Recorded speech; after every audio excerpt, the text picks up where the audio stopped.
নমস্কার বন্ধুরা, বিনা রান্নাঘরে সকলকে স্বাগতম। আজকে আমি সুজির হালুয়া তৈরি করব। তার তরে নিয়ে নিয়েছি ঘি, 200 গ্রাম সুজি আর 200 চিনি, একটা তেজপাতা বসিয়ে দিয়েছি। আমি এবার 1 চামচ ঘি দিয়ে দেবো।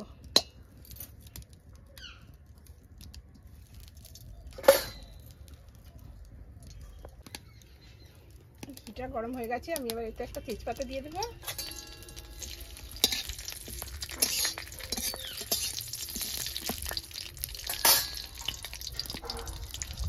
সুজিটা ঢেলে দেবো, দিয়ে সুজিটা ভালো করে লাল লাল করে ভেজে নেব।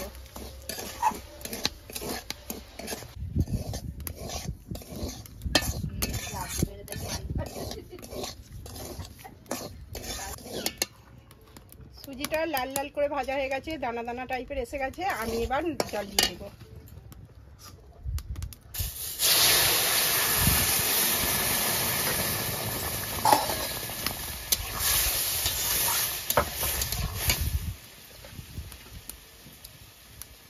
দুশো গ্রাম চিনিটাও আমি দিয়ে দেবো এতে।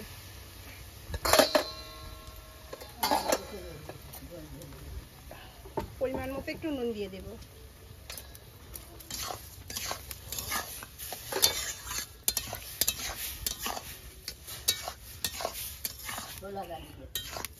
দু মিনিটের মতো ভালো করে সুজিটা নাড়াচাড়া করে নেব। সুজিটা যখন শক্ত ভাব চলে আসবে তখন আমি নামিয়ে নেব।